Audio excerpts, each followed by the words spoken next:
Good afternoon, students. Today we will start. Today we will look at the legislature. ठीक है, organs of government हम पढ़ रहे हैं. क्या चैप्टर का नाम है? Organs of government. ठीक है, गवर्नमेंट के कौन कौन से ऑर्गन्स होते हैं. ठीक है, अब गवर्नमेंट के 3 ऑर्गन्स होते हैं. ठीक है, अगर मैं एक सर्कल ड्रॉ करूं ऐसे, ठीक है, अगर मैं एक सर्कल ड्रॉ करूं ऐसे, बीच में एक छोटा सर्कल ड्रॉ करूं, ठीक है, दोनों कंसेंट्रिक सर्कल्स मैंने ड्रॉ किए हैं. अब इसको मैं 3 पार्ट में डिवाइड कर दूं. ठीक है, लेजिस्लेचर, एग्जीक्यूटिव और जुडिशरी. ठीक है, बाहर वाले सर्कल के रिमेनिंग एरिया में क्या है? सोसाइटी. ठीक है, जनता, आम लोग, पीपल.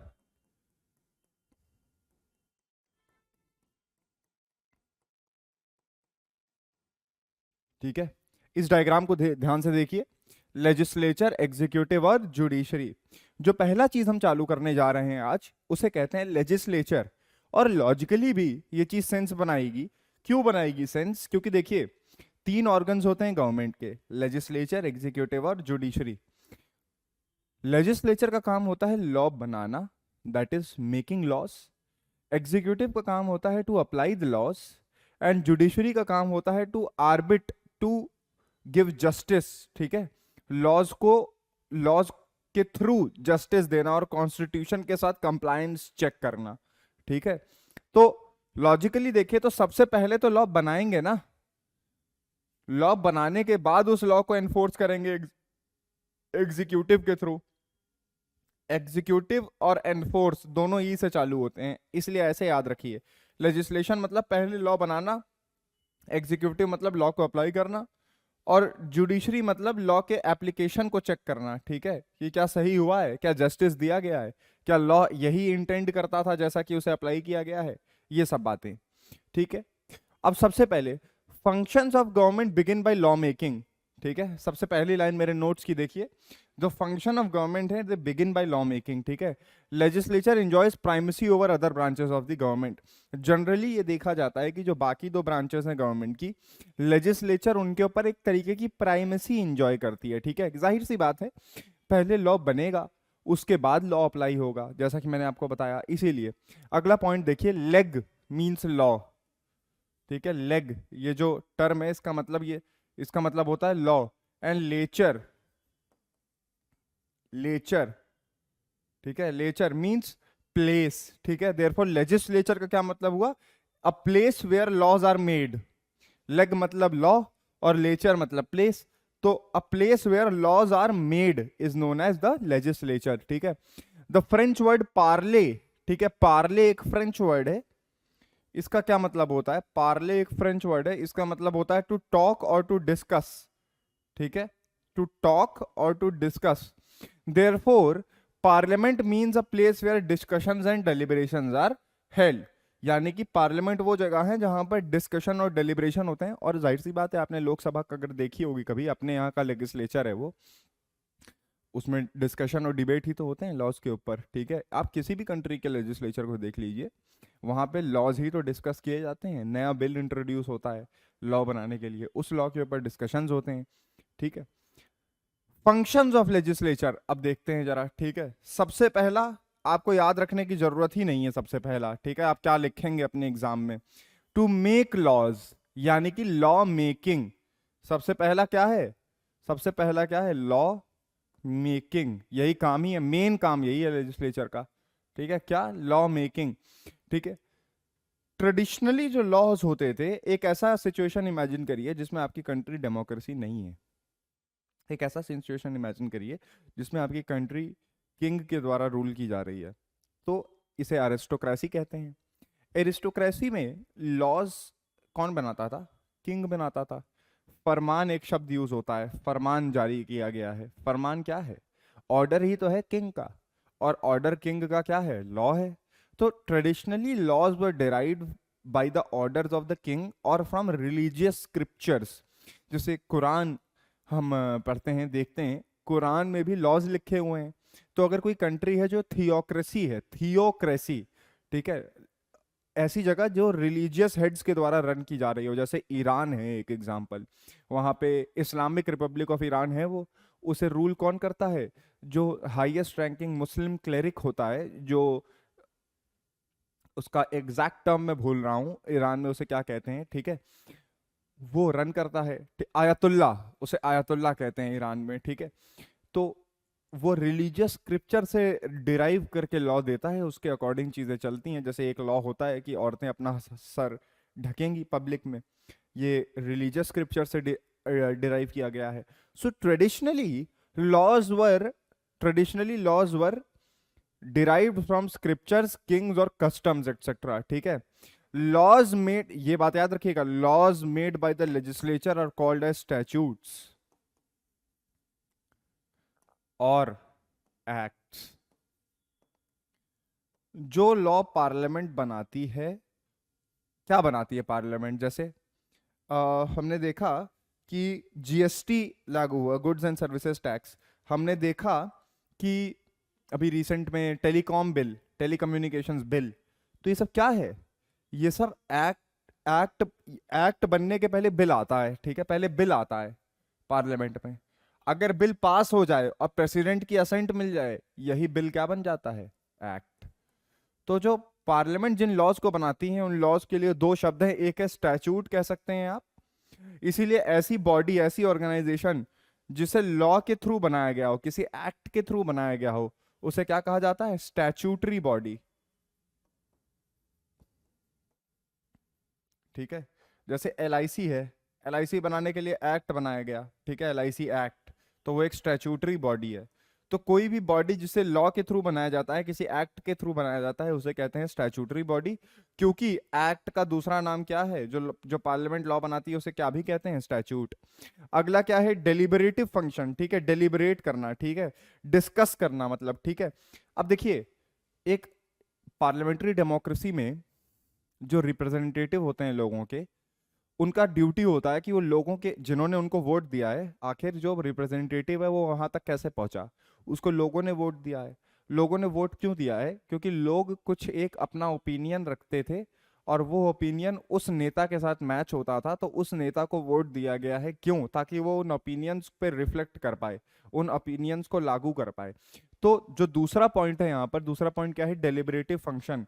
डेलिबरेटिव फंक्शन में मैंने अपने नोट्स में क्या लिखा है उसे देखिए।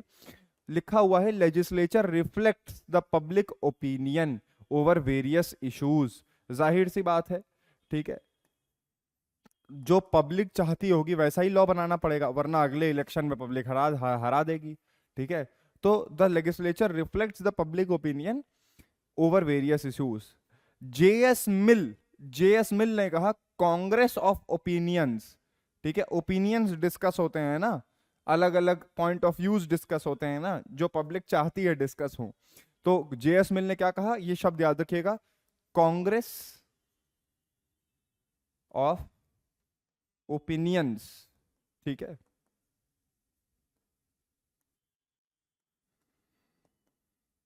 ठीक है, अब उसके बाद क्या है? ऑपोजिशन जो होती है, जैसे एक पार्लियामेंट में ऑपोजिशन भी बैठी होती है सामने, राइट। जब आप डिस्कस करोगे किसी चीज को, जब आप किसी चीज को डिस्कस करोगे, तो उसमें फ्लॉज भी हाईलाइट होंगे कि ये चीज सही है या गलत है। सही है तो कितनी सही है, गलत है तो कितनी गलत है। तो अपोजिशन का क्या रोल होता है? To highlight flaws in the bill. ये कब हो पा रहा है पॉसिबल? जब हम डेलिब्रेट कर रहे हैं, जब हम डिस्कस कर रहे हैं। अगला point, custodian of national purse. देखिए, कोई भी टैक्स लगाना हो, कोई भी टैक्स लगाना हो, कोई भी टैक्स हटाना हो, किसी भी तरीके का खर्चा करना हो आपकी कंट्री के कॉन्सोलिडेटेड फंड से, ठीक है, कॉन्सोलिडेटेड फंड से।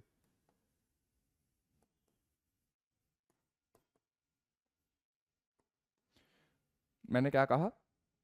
कोई भी टैक्स अप्लाई करना हो, कोई भी टैक्स फॉरबिड करना हो, किसी भी तरीके का क्या करना हो, खर्चा करना हो, एक्सपेंडिचर करना हो फ्रॉम द कंसोलिडेटेड फंड, ठीक है। तो उस पे जो जो उसे अलाउ करता है या जो उसे डिनाई करता है, वो कौन है? वो लेजिस्लेचर है, ठीक है। Therefore it is called as the custodian of national purse. और अभी आपने देखा इंटरिम बजट अभी 2024 के फरवरी में चालू हुआ। बजट बजट भी तो लेजिस्लेचर में ही अप्लाई होता है, मतलब इंट्रोड्यूस किया जाता है, वहीं से तो पास होता है कि आपकी कंट्री का एक्सपेंडिचर क्या होगा, कितने टैक्स रेट्स होंगे। ये सब कौन बताता है? बजट सेशन में पार्लियामेंट ही तो बताती है। अपनी कंट्री का एग्जांपल दीजिए ना, ठीक है। तो कस्टोडियन ऑफ नेशनल पर्स में क्या क्या पॉइंट्स आ गए? Budget made by executive has to be passed by the legislature. No spending, no spending out of the consolidated fund without its approval, ठीक है। रिपील और कलेक्शन ऑफ टैक्स। और ये सब काम करने के लिए कुछ स्टैंडिंग कमिटीज होती हैं हर लेजिस्लेचर के पास, ठीक है। जैसे एक कमेटी होती है स्टैंडिंग कमेटी, मतलब permanent committee, public accounts committee, ठीक है। और एक है एस्टिमेट्स कमेटी, एस्टिमेट्स करना कि कितने खर्चा होगा, ठीक है। ये दो कमिटीज भी, इस टाइप की कमिटीज भी होती हैं लेजिस्लेचर के पास, ठीक है। तो तीसरा पॉइंट क्या हुआ? Custodian of national purse. चौथा पॉइंट हुआ कंट्रोल ओवर द एग्जीक्यूटिव, ठीक है। Control over the executive. देखिए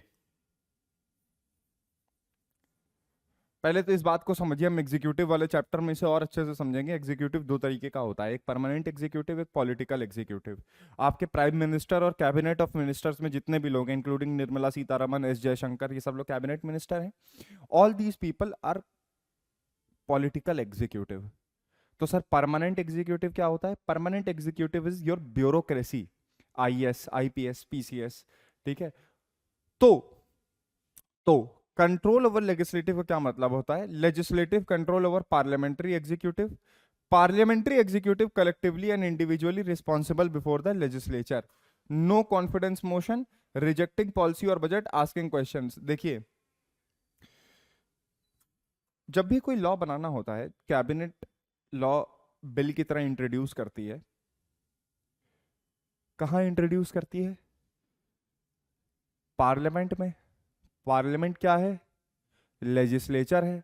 तो क्या एक तरीके से हम ये नहीं कह सकते हैं कि the executive is responsible towards the parliament, towards the legislature. Therefore एक तरीके से कंट्रोल जो है अल्टीमेट, ठीक है, वो किसके ऊपर है? कौन कर रहा है कंट्रोल? लेजिस्लेचर कंट्रोल कर रहा है, क्योंकि भैया एग्जीक्यूटिव जो भी लॉ बना रही है वो पहले सामने किसके प्रेजेंट कर रही है? लेजिस्लेचर के सामने प्रेजेंट कर रही है, ठीक है। अब अगर लेजिस्लेचर के सामने प्रेजेंट कर रही है तो एक तरीके से क्या हम ये नहीं कह सकते हैं कि it is a form of control, ठीक है, it is a form of control, ठीक है।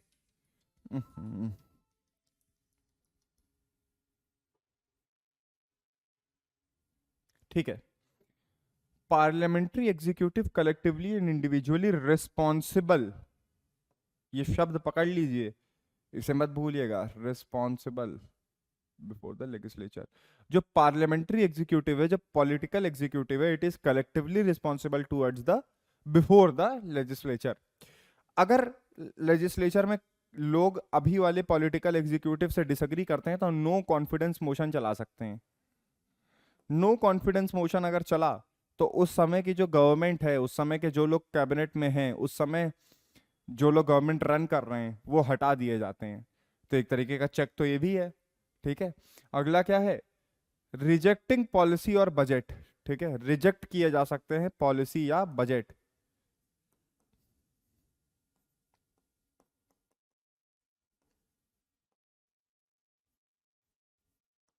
एक तो क्या इंस्ट्रूमेंट है, एक तो क्या टूल है नो कॉन्फिडेंस मोशन का, एक ये तरीका है। दूसरा क्या है? रिजेक्ट कर दीजिए पॉलिसी या आपके बजट को। तीसरा क्या है? Asking questions.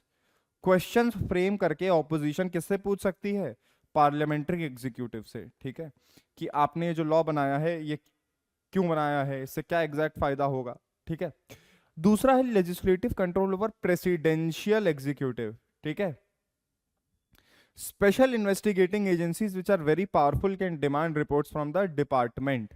प्रेसिडेंशियल एग्जीक्यूटिव क्या है? वही जो प्रेसिडेंट के हैंड एंड सील के अंदर अपॉइंट होते हैं, यानी कि जो परमानेंट एग्जीक्यूटिव हैं, यानी कि जो आईएएस, आईपीएस, ये सब जो ब्यूरोक्रेट्स हैं। देखिए यूपीएससी का एग्जाम लोग देते हैं, क्यों देते हैं? यूनियन पब्लिक सर्विस कमीशन का, एग्जीक्यूटिव में आने के लिए। ब्यूरोक्रेसी क्या है? वो परमानेंट एग्जीक्यूटिव है। जब आपको अपॉइंट किया जाता है एज अ आईएएस ऑफिसर, तो आपके पास जो चिट्ठी आती है अपॉइंटमेंट की, वो प्रेसिडेंट की साइंड होती है।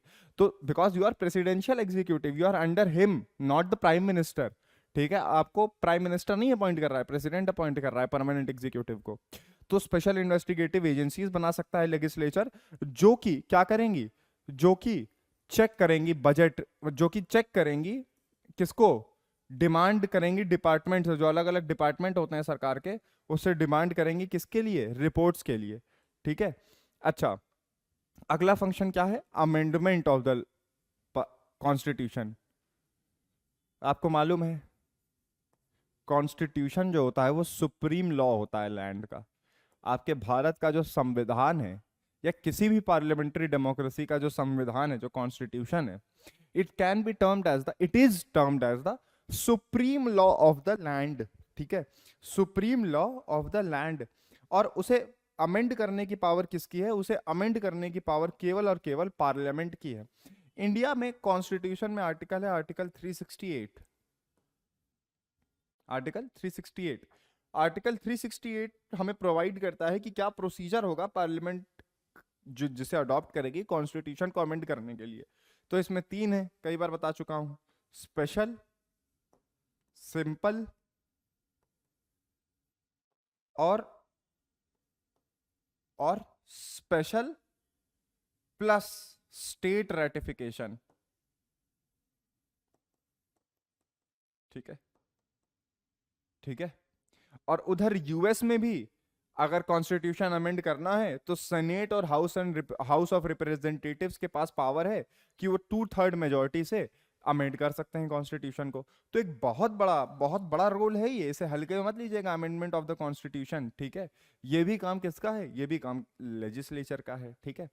उसके बाद है इलेक्टोरल फंक्शंस। देखिए हमारी कंट्री में, मैं अपनी कंट्री के एग्जांपल से चालू करूंगा, हमारी कंट्री में कई ऐसे ऑफिसर्स हैं जिनका इलेक्शन इनडायरेक्ट होता है। ठीक है, मतलब डायरेक्टली आप और हम नहीं वोट करते। ठीक है, इनडायरेक्ट होता है इलेक्शन। क्या एक मैं कह सकता हूं प्रेसिडेंट के इलेक्शन को? प्रेसिडेंट के इलेक्शन में कौन पार्ट लेता है? तो आपका जवाब होगा इलेक्टोरल कॉलेज पार्ट लेता है। इलेक्टोरल कॉलेज का कौन पार्ट होता है? तो elected members of the parliament, legislative assembly, यानी कि जितने भी इलेक्टेड एमपी हैं, जितने भी इलेक्टेड एमएलए हैं, वो सब मिलके पार्ट लेते हैं किसमें? प्रेसिडेंट के इलेक्शन में। फिर आया वाइस प्रेसिडेंट का इलेक्शन, इसमें इलेक्टेड एमपीज पार्ट लेते हैं, याद रखिएगा, स्टेट के लोग पार्ट नहीं लेते, एमएलए पार्ट नहीं लेते। ठीक है, इसमें यह अंतर है वीपी में। फिर क्या आता है? फिर आता है आपका राज्यसभा के मेंबर। इंडिया में राज्यसभा के लोग भी इनडायरेक्टली इलेक्ट होते हैं, एमएलए इलेक्ट करते हैं। चौथा आता है speaker of Lok Sabha.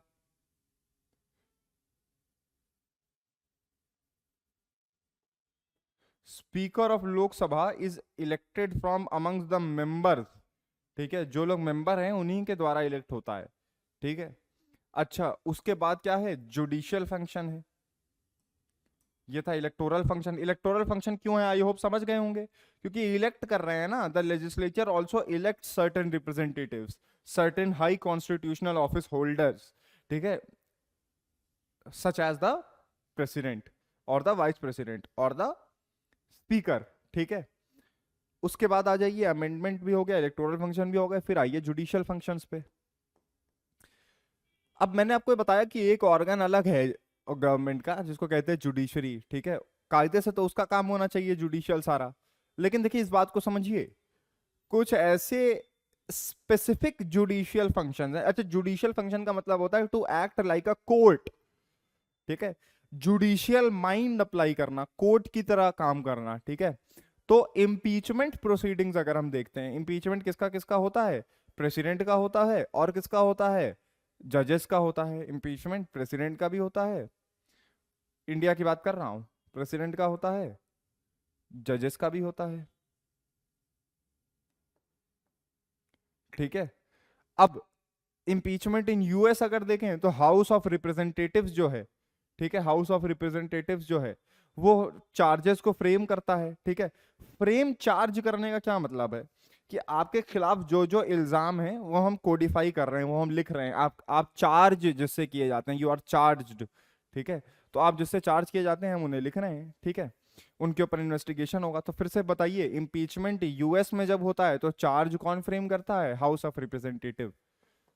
Framing of charge, house of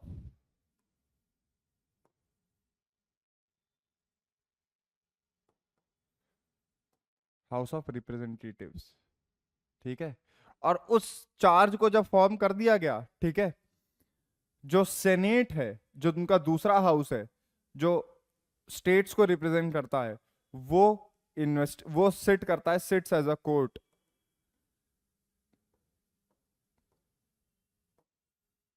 investigate करके चार्ज फ्रेम कर दिए किसने? हाउस ऑफ रिप्रेजेंटेटिव ने। उन चार्जेस के ऊपर केस किसने चलाया? सेनेट ने, ठीक है। अपर हाउस होता होगा, बहुत पावरफुल होता है यूएस का सेनेट, ठीक है। इंडिया के राज्यसभा से ज्यादा पावरफुल होता है, ठीक है। India either house can prefer a charge. India में क्या अंतर है? इंडिया में चाहे लोकसभा चाहे राज्यसभा, दोनों में से कहीं पर भी इनिशिएट किया जा सकता है इंपीचमेंट प्रोसेस, ठीक है। द अपोजिट हाउस, जिस हाउस ने चार्ज फ्रेम किया, मान लीजिए लोकसभा ने चार्ज फ्रेम किया, तो जो अपोजिट हाउस है यानी कि Rajya Sabha, the opposite house sits for investigation, ठीक है। जजेस of supreme court and high court can also be impeached by parliament by 2/3 majority. ये तो प्रेसिडेंट का था। जो जजेस होते हैं उनको भी इम्पीच किया जाता है इंडियन लेजिस्लेचर के द्वारा, ठीक है। अच्छा, प्रेसिडेंट को कब इम्पीच किया जाता है, और प्रेसिडेंट को इम्पीच करने के इंडिया में क्या ग्राउंड है?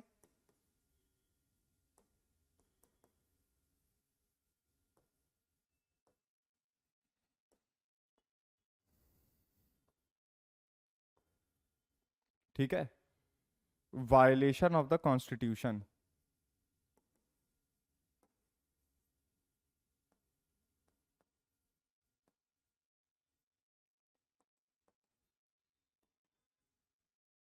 ठीक है। और जजेस को, सुप्रीम कोर्ट और हाई कोर्ट के जजेस को इम्पीच करने के क्या ग्राउंड्स हैं? प्रूव्ड मिसबिहेवियर और इनकैपेसिटी,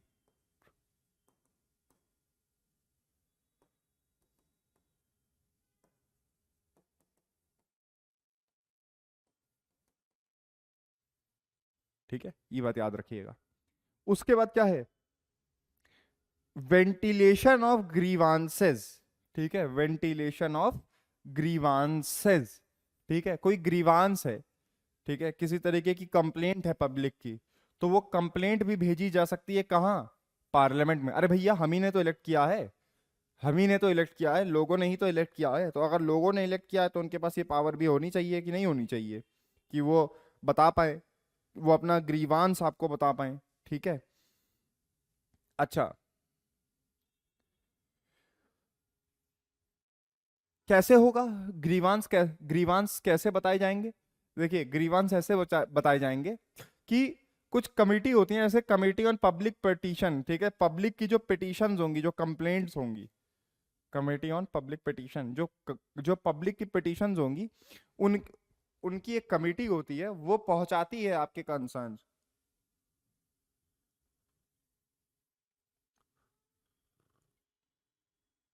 अभी तक जितना मैंने फंक्शंस बताए, देखिए, आपके एग्जाम में आएगा ऐसे ही, ठीक है। What are the prime functions, what are, explain any 4, any 2, any 3 functions of the legislature, ठीक है, आपको बताना पड़ेगा। और यहां पर जो लेजिस्लेचर के फंक्शंस हैं ये जनरल है ना। आगे चल के जब इंडियन लेजिस्लेचर के फंक्शंस पढ़ेंगे, जब यूएस लेजिस्लेचर के फंक्शंस पढ़ेंगे, तो ये थोड़ी बदल जाएंगे। आप उनमें भी इनमें ऐसे ही पॉइंट्स लिख सकते हैं, कोई दिक्कत नहीं है, ठीक है। उसके बाद आते हैं कुछ मिसलेनियस फंक्शंस, ठीक है। मिसलेनियस फंक्शंस जैसे, ठीक है, एक, जैसे रेटिफिकेशन ऑफ ट्रीटी, कोई ट्रीटी बनती है। ट्रीटी क्या है? इंटरनेशनल लॉ में लॉ का सोर्स है। रेटिफिकेशन एक अग्रीमेंट है दो कंट्रीज के बीच में। रेटिफिकेशन ऑफ ट्रीटीज, मिसलेनियस में एक फंक्शन ये हो गया लेजिस्लेचर का, ठीक है, रेटिफिकेशन ऑफ ट्रीटीज। अगला फंक्शन क्या हो गया? ठीक है, इंडिया में जो राज्यसभा है ठीक है, जो राज्यसभा है, इट कैन क्रिएट और एलिमिनेट, क्रिएट और eliminate any all India service. All India service article 312, ठीक है, क्या कहती हैं? जैसे आईएएस है, ठीक है, ये सब जो ऑल इंडिया सर्विसेज हैं, ठीक है, इनको क्रिएट करना या इनको एलिमिनेट करना, हटाना, ठीक है, ये भी काम किसका है? ये भी काम है आपके लेजिस्लेचर का, ठीक है, आपके पार्लियामेंट का, ठीक है। ठीक है, ये सब हो गए।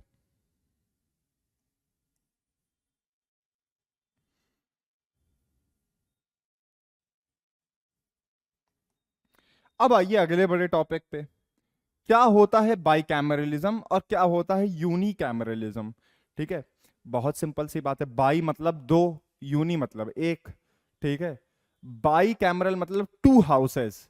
जैसे इंडिया में जो लेजिस्लेचर है उसमें भी दो हाउसेस होते हैं, ठीक है, सेंट्रल लेवल पे। स्टेट लेवल में कुछ स्टेट्स में भी दो हाउसेस होते हैं। सेंट्रल लेवल पे कौन से दो हाउसेस हैं? First is Lok Sabha, House of people. Second is Rajya Sabha, council of states.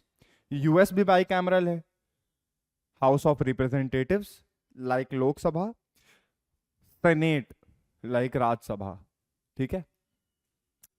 All major democracies are bicameral, ये बात तो आप समझ लीजिए। जितनी भी मेजर डेमोक्रेसीज हैं दुनिया में, दे आर ऑल बाईकैमरल।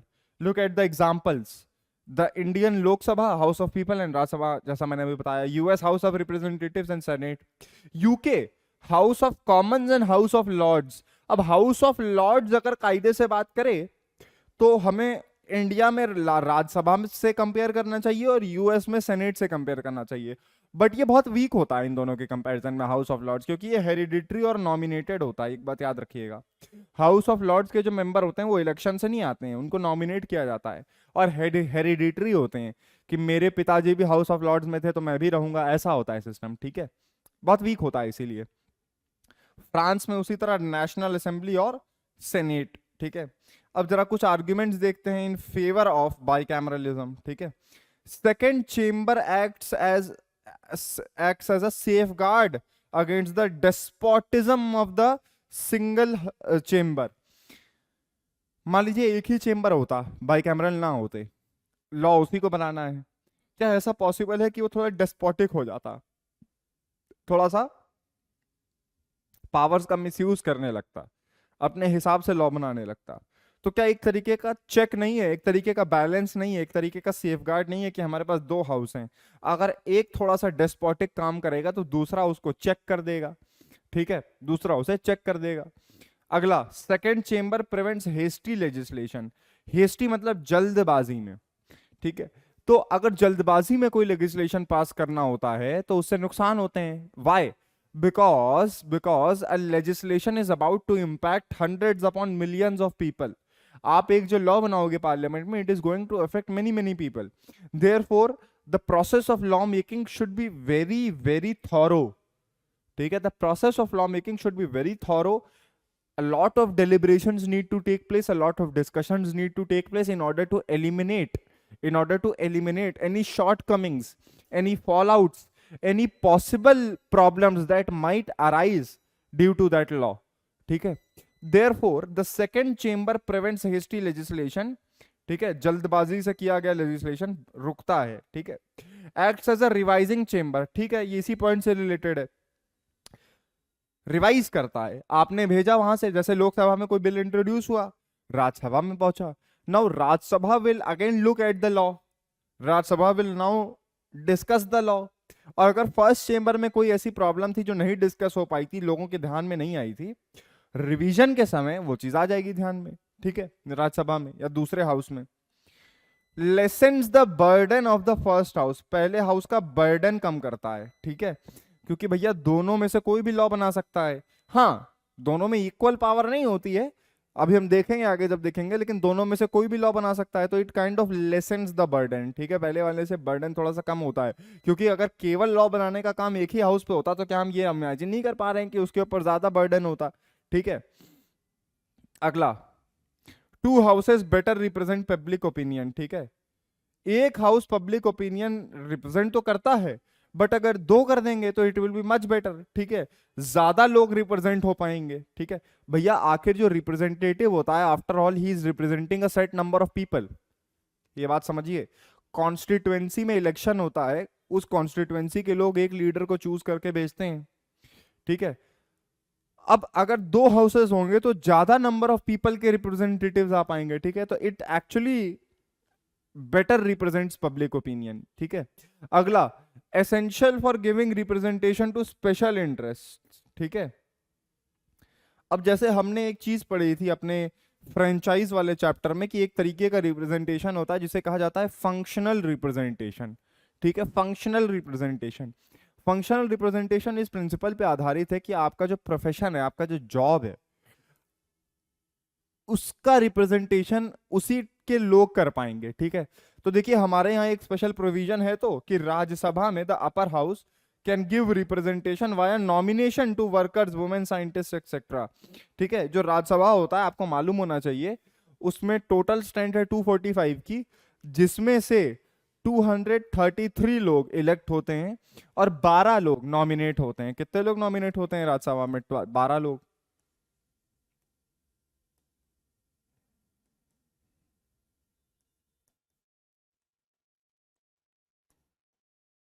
ठीक है, अब ये 12 लोग अलग अलग फील्ड से आते हैं, कोई क्या कहते हैं लिटरेचर का होगा, कोई सोशल वर्क का होगा, कोई साइंस का होगा, कोई स्पोर्ट्स का होगा।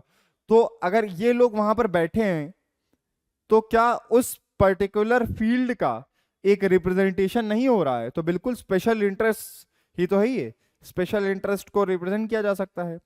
डिले इज यूजफुल, देखिए ये पॉइंट भी उसी पॉइंट से रिलेटेड है जो हेस्टी लेजिस्लेशन को रोकता था। आपके ना जबरदस्ती ज्यादा लिखने के लिए अलग अलग पॉइंट कर दिए जाते हैं, बट कायदे से ये पॉइंट वही है।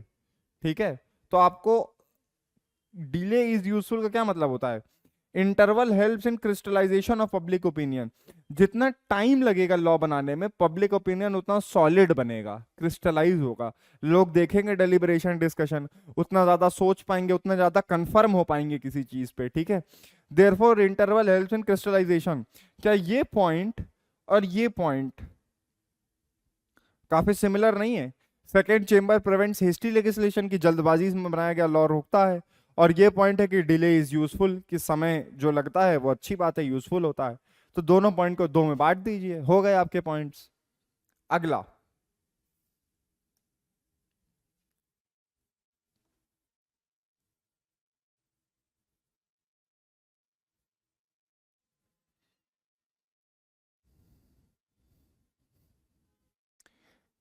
Acts as a source for independence of executive. ठीक है, two houses can together play an objective and stronger role in acting as instruments of control and supervision over executive. अब देखिए, एग्जीक्यूटिव अगर केवल एक ही हाउस के लिए रिस्पॉन्सिबल होती तो उसके पास फ्रीडम कम होती। ठीक है, अब एग्जीक्यूटिव के पास जरूरी नहीं है कि वो केवल एक ही हाउस को जाके रिप्रेजेंट करे। अगर दो हाउसेस बना दिए गए हैं तो रिप्रेजेंटेटिव तो दोनों हाउसेस में है, तो एग्जीक्यूटिव दोनों हाउसेस को रिप्रेजेंट के सामने रिप्रेजेंट हो सकती है। ठीक है, दोनों को अपना काम दे सकती है, दोनों में से किसी एक को भी अपना काम दे सकती है। ठीक है, तो बेटर स्ट्रॉन्गर रोल रहता है। ठीक है, कंट्रोल और सुपरवाइज करने का एग्जीक्यूटिव को। ठीक है,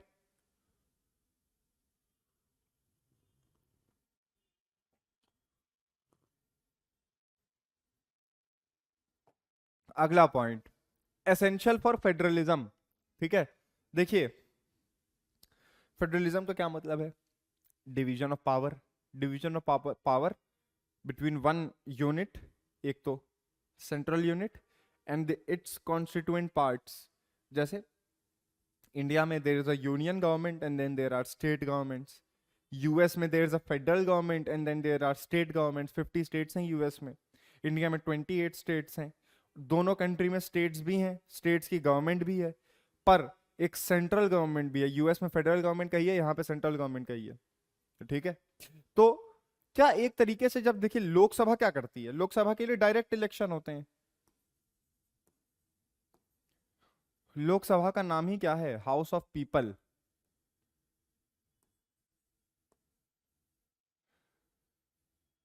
डायरेक्ट इलेक्शन से आते हैं यहाँ लोग।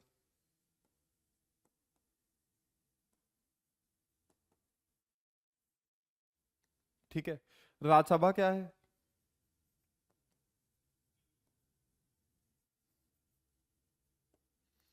Council of states. देखिए यहां इनडायरेक्ट इलेक्शन से आते हैं। Now keep this in mind कि Lok Sabha is directly elected, therefore it represents the will of the people. जितने भी उस देश के लोग हैं उनके विल को रिप्रेजेंट करने का काम लोकसभा का है। राज्यसभा का क्या काम है, जो यूनिट है, जैसे जो यूनिट क्या है, जैसे उत्तर प्रदेश है, उत्तर प्रदेश के क्या इंटरेस्ट होंगे, या वेस्ट बंगाल है, वेस्ट बंगाल के क्या इंटरेस्ट होंगे उस यूनिट के, यानी कि उत्तर प्रदेश के या वेस्ट बंगाल के या किसी भी स्टेट के क्या इंटरेस्ट होंगे, वो राज्यसभा में होता है। तो ये डायरेक्टली लोगों के विल को रिप्रेजेंट करता है और ये फेडरल यूनिट्स के इंटरेस्ट को रिप्रेजेंट करता है। ठीक है, देखिए लिखा भी है, first house give representation to the people of state as a whole. People of state as a whole को रिप्रेजेंट कर, अच्छा पीपल ऑफ, यहां पे जो स्टेट यूज हो रहा है people of state as a whole, ये कंट्री वाला स्टेट है, पॉलिटिकल साइंस वाला स्टेट, मतलब इंडिया। ठीक है, या US. First house gives representation to people of the state, यानी कि people of India as a whole, while second house gives equal representation to all units of federation. इस federation की unit क्या है, उसके स्टेट्स, 28 स्टेट्स इंडिया में या 50 states US में, वो यूनिट्स है फेडरेशन की, तो उनको रिप्रेजेंटेशन इस हाउस में मिल जाता है, राज्यसभा में, और उधर सेनेट में। ठीक है, ऐसे में यहीं पे लिख देता हूं, बल्कि राज्यसभा, अरे यार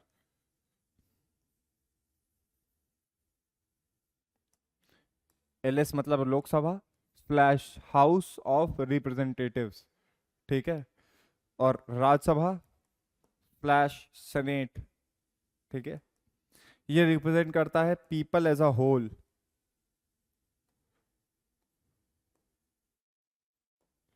ये रिप्रेजेंट करता है फेडरल यूनिट्स को, यानी कि स्टेट्स को। ठीक है, अच्छा अगली चीज, सेकेंड हाउस गिव स्टेबिलिटी। देखिए लोकसभा का टर्म लिमिट 5 साल होता है।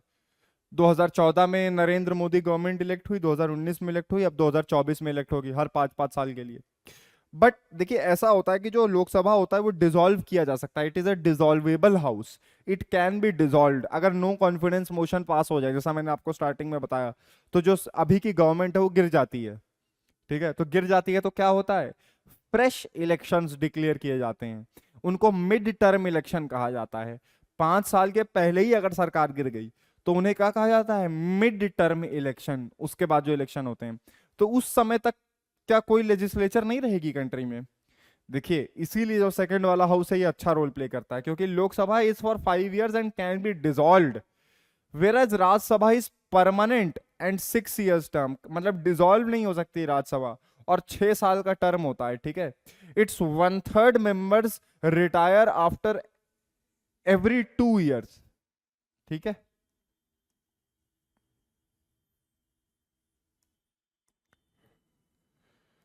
अब देखिए आर्ग्यूमेंट्स अगेंस्ट। ठीक है, किसके अगेंस्ट, बाइकैमरलिज्म के against, confuse public opinion.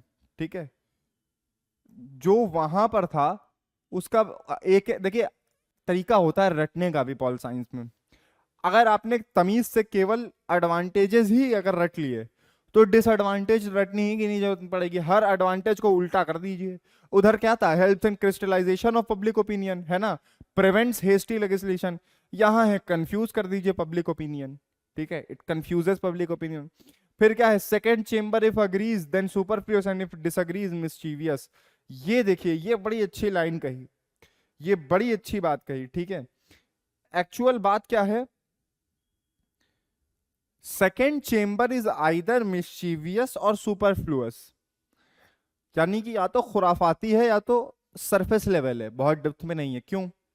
Lok Sabha से मान लीजिए कोई चीज पास हुई, राज्यसभा गई, अब राज्यसभा तुरंत अग्री कर दे तो फायदा क्या हुआ? सुपरफ्लुअस हुआ ये तो, ठीक है, ये तो बड़ा मजाकिया चीज हुई।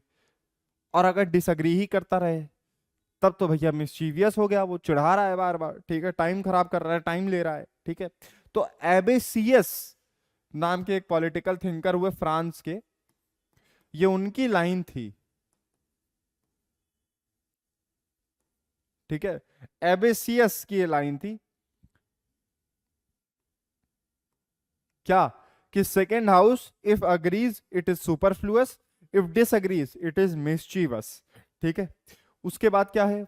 उसके बाद है problems with organizing second chamber if same powers becomes rival, if different bases then either becomes powerless or more powerful। अब देखिए, अगर हमने लोकसभा और राज्यसभा को सेम पावर दे दी, सेम पावर दे दी, तो क्या राइवल नहीं हो जाएंगे? सेम चीज पे ये भी लॉ बनाए, सेम काम करे और सेम काम ये भी करे, तो दोनों में कंपटीशन हो जाएगा, इससे तो अल्टीमेटली आपके कंट्री, आपके स्टेट को ही नुकसान होगा, ठीक है।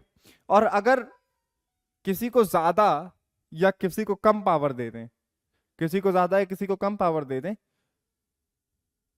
तब तो और दिक्कत हो जाएगी। मतलब देखिए, सेम और डिफरेंट के टाइटल में याद रखिए, मान लीजिए लोकसभा है, राज्यसभा है, नंबर वन सिचुएशन, अगर सेम पावर दी जा रही है तो वो राइवल बन जाएंगे, आपस में कंपीट करने लगेंगे। अगर डिफरेंट पावर दी जा रही है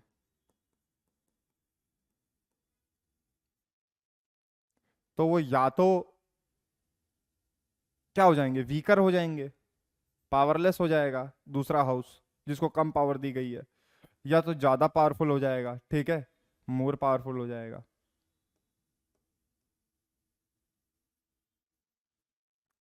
मोर पावरफुल हो गया या एक लेस पावरलेस हो गया, तो सेकंड हाउस का फिर काम ही क्या हुआ?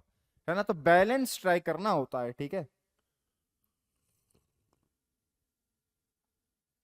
ठीक है।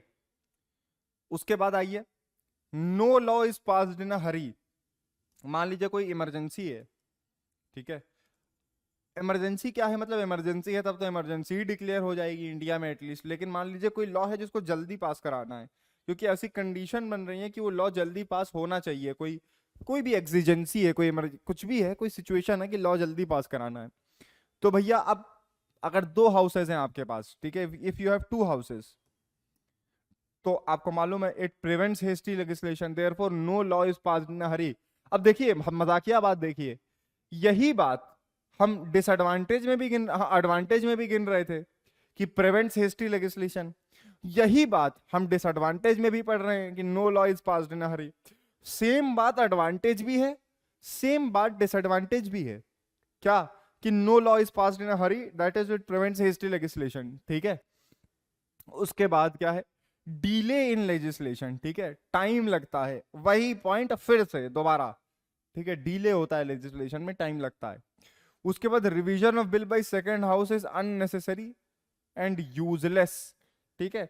कुछ पॉलिटिकल थिंकर ने कहा कि जो डिले है वो अननेसेसरी और यूजलेस है, ठीक है। क्यों? क्योंकि वैसे भी जो जब पहला हाउस पास कर रहा होता है तो इट इज रिवाइज्ड थ्राइस,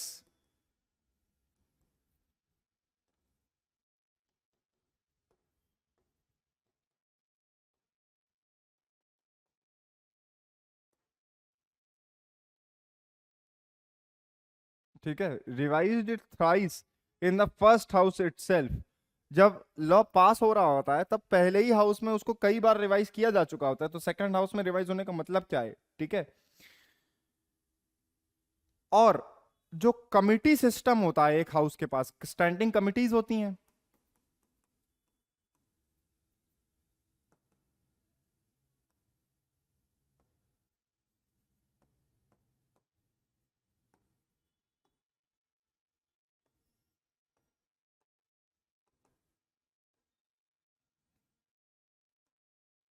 ठीक है। जो कमिटी सिस्टम बन गया है आज की तारीख में काफी जबरदस्त, उसने सेकेंड हाउस के रिवीजन को रिडंडेंट, यूजलेस बना दिया है, ठीक है, ठीक है।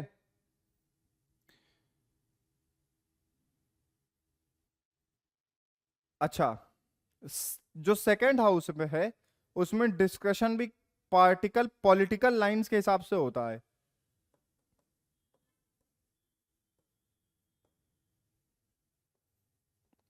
पॉलिटिक्स होने लगती है सेकंड हाउस में। उसके ऑब्जेक्टिवली नो ऑब्जेक्टिव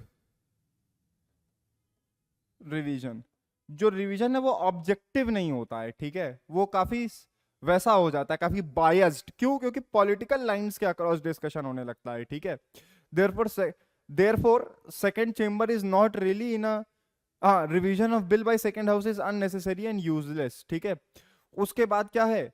उसके बाद second chamber not really in a position to check the despotism of the first house, ठीक है। देखिए, अब जैसे एक पर्टिकुलर एग्जांपल लें, अगर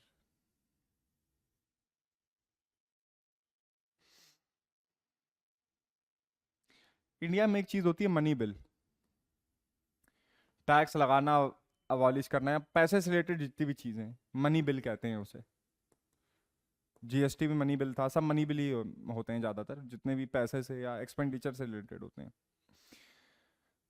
अब इंडिया में केवल लोकसभा में इंट्रोड्यूस हो सकते हैं, राज्यसभा में मनी बिल, याद रखिएगा, इंट्रोड्यूस नहीं हो सकता है, ठीक है।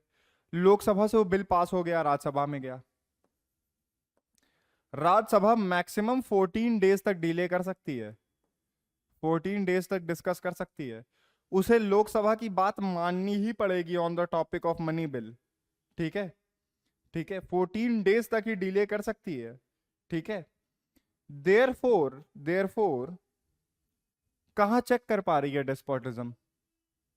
उसके पास राइट ही नहीं है कि वो मनी बिल अगर नहीं भी पसंद आता है लोकसभा ने जो बनाया है, तब भी कुछ कह तो सकती नहीं वो। तो therefore the second chamber is not really in a position to check the despotism of the first house.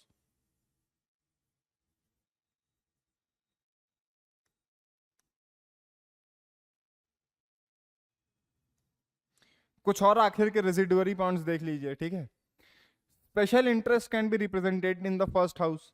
देखिए, जैसे नॉमिनेशन हमने किस में कराया, राज्यसभा में कराया, वैसा हम लोकसभा में भी करा सकते हैं, ठीक है। सेकंड, इसीलिए स्पेशल इंटरेस्ट तो यहां भी रिप्रेजेंट हो सकते हैं। इंक्रीज्ड एक्सपेंसेस, ऑब्वियसली दो हाउसेज हैं, एक्सपेंस तो इंक्रीज होगा ही, ठीक है। फिर क्या है? Division of responsibility, division of responsibility, ये नेगेटिव कैसे है? ठीक है, ये नेगेटिव कैसे है ये बात? सोचिए इस बात को, ठीक है। Because it can lead to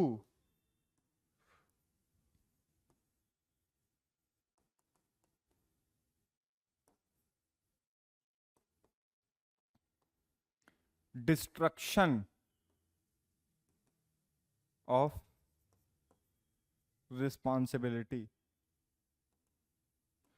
Lok Sabha कह दे कि राज्यसभा रिस्पॉन्सिबल है, राज्यसभा कह दे कि इस काम के लिए लोकसभा रिस्पॉन्सिबल है, ठीक है। Therefore, division of responsibility can also work as a negative point because it can lead to destruction of responsibility, ठीक है। अब इतने मैंने आपको बता दिए, अच्छे से डिस्कस कर लिए, आई होप आप समझ गए होंगे। पॉइंट वाइज चलिए, ठीक है, पॉइंट वाइज चलिए, पॉइंट्स में ही आंसर लिखिए, पॉइंट्स में ही याद रखिए, की वर्ड्स को पकड़िए, ठीक है। आप कभी नहीं भूलेंगे, आंसर अपने आप निकलेगा उस दिन, एग्जाम के दिन, अगर अच्छे से आपने पॉइंट वाइज पढ़ाई करी है और समझ लिया है। समझना बहुत जरूरी है। ये मत समझिए कि आप ह्यूमैनिटीज पढ़ रहे हैं तो आपको केवल रटना है, ये बिल्कुल मत समझिए। ये सब चीजें बहुत लॉजिकल हैं, ठीक है, बहुत लॉजिकल हैं ये सब चीजें। अच्छा, अब इसके बाद हम थोड़ा स्पेसिफिक्स पे उतरते हैं। काहे के स्पेसिफिक्स पे उतरते हैं? इंडियन लेजिस्लेचर की बात करते हैं अब जरा।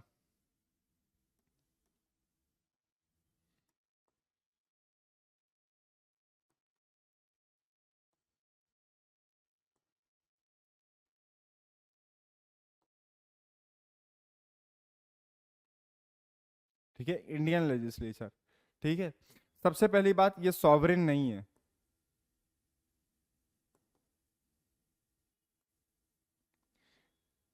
यूके की पार्लियामेंट सॉवरेन है। इसका क्या मतलब है? हमारी जो पार्लियामेंट है उसको कॉन्स्टिट्यूशन के अंदर रहते हुए ही काम करना होता है, ठीक है। और जुडिशियल रिव्यू, यानी कि जो कोर्ट्स हैं वो चेक कर सकती हैं कि पार्लियामेंट ने जो लॉ बनाया है वो कॉन्स्टिट्यूशन के अकॉर्डिंग सही है या नहीं। तो इन दो रीजंस की वजह से पार्लियामेंट के ऊपर एक चेक है, ठीक है, रोका जा सकता है पार्लियामेंट को। तो पार्लियामेंट इंडिया की सॉवरेन नहीं है, ठीक है। उसके बाद सेलिएंट फीचर्स देखते हैं, अब कुछ खास फीचर देखते हैं इंडियन लेजिस्लेचर के। Number 1, president is not a member but still a part of parliament. इसके लिए मुझे लिखने की जरूरत नहीं है, अब देखिए आप खुद ही समझ जाएंगे।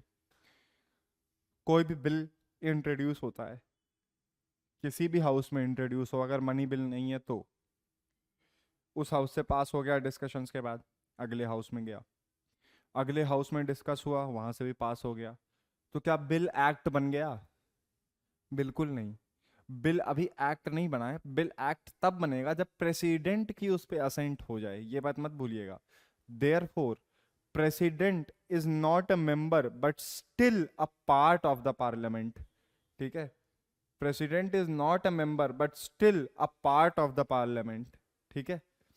अच्छा, बाई कैमरल स्ट्रक्चर है, बता चुका हूं स्टार्टिंग में बाई कैमरलिज्म क्या है, आपको मालूम है, कई बार बता चुका हूं। नॉन सॉवरेन, ये भी बता चुका हूं, ठीक है।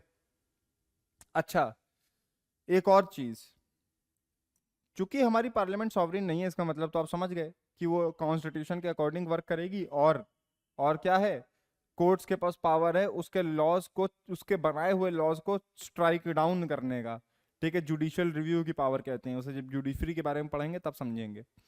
अच्छा, नॉन सॉवरेन तो है, एक और बात है, अमेंडमेंट पावर होती है ना लेजिस्लेचर के पास, आपको बताया मैंने। क्या इंडियन पार्लियामेंट कॉन्स्टिट्यूशन को अमेंड करते करते इतना अमेंड कर सकती है कि वो सब कुछ अमेंड कर दे? विच इज टू से कि क्या कॉन्स्टिट्यूशन को एकदम चेंज कर सकती है हमारी पार्लियामेंट? अमेंड करते करते पूरी तरह अमेंड कर दे, इतना अमेंड कर दे कि चेंज ही कर दे? तो आपका जवाब होगा नहीं। क्यों? Because there is a doctrine known as basic structure doctrine. इसमें सुप्रीम कोर्ट ने यह कहा था, केशव नंदा भारती केस से आया है, ये बहुत इंपॉर्टेंट केस है, ठीक है। Kesavananda Bharati versus union of India. इसमें क्या कहा था सुप्रीम कोर्ट ने? इसने ये कहा था कि the parliament has unlimited power to amend the constitution, it can even amend the fundamental rights. Parliament fundamental rights को भी अमेंड कर सकती है, लेकिन but it cannot amend, parliament cannot amend the basic structure of the constitution.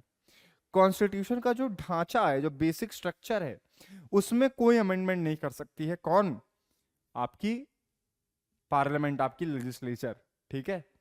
अच्छा, powers of both the houses not equal, ये भी एक फीचर है इंडियन लेजिस्लेचर का, ठीक है।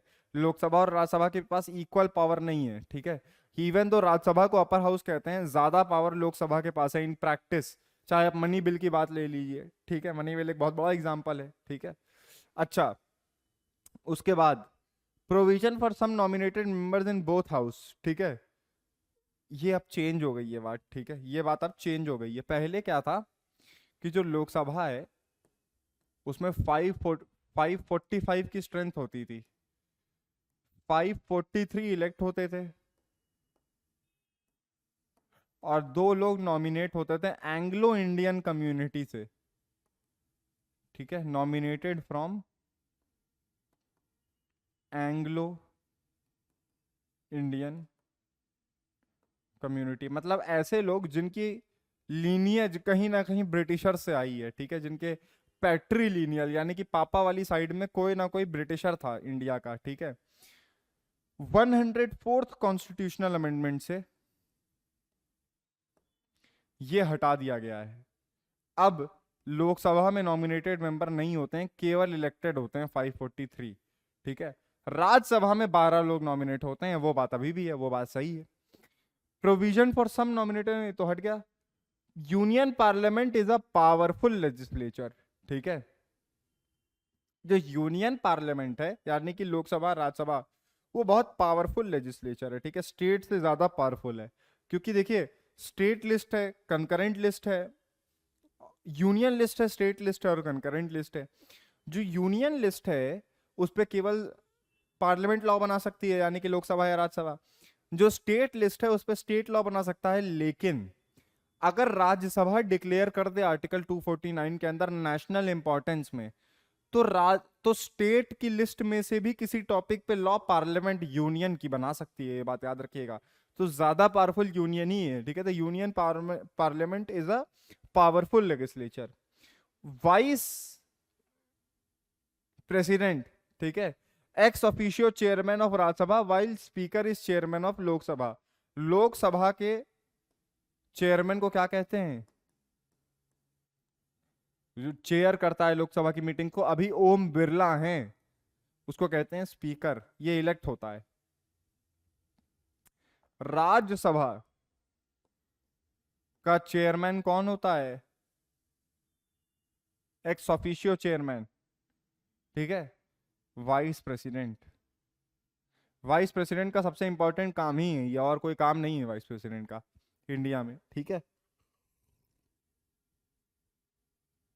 अच्छा, कुछ अभी की लोकसभा के बारे में बातें देखी जाएं।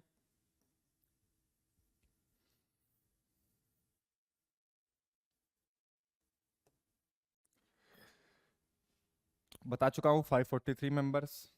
करेंटली 17th लोकसभा चल रही है, ठीक है, 17th लोकसभा अभी चल रही है। 18th का इलेक्शन होगा 2024 में, मार्च में।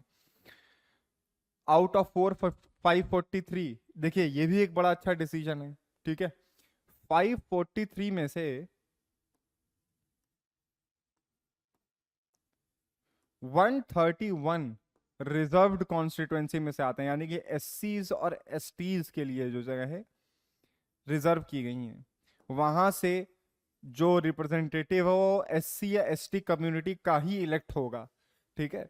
ये इलेक्टोरल रिजर्वेशन है। एक रिजर्वेशन तो एकेडमिक होता है, एजुकेशनल इंस्टीट्यूशन में होता है, एक रिजर्वेशन इलेक्टोरल भी होता है। तो ये नंबर याद रखिएगा, 543 में से 131 रिजर्व्ड हैं और बाकी 412 नॉन रिजर्व्ड कॉन्स्टिट्यूएंसी में से हैं, ठीक है। अच्छा, maximum strength of Lok Sabha can be 550। अब देखिए, एक चीज होती है डीलिमिटेशन, वो करती है डीलिमिटेशन कमीशन।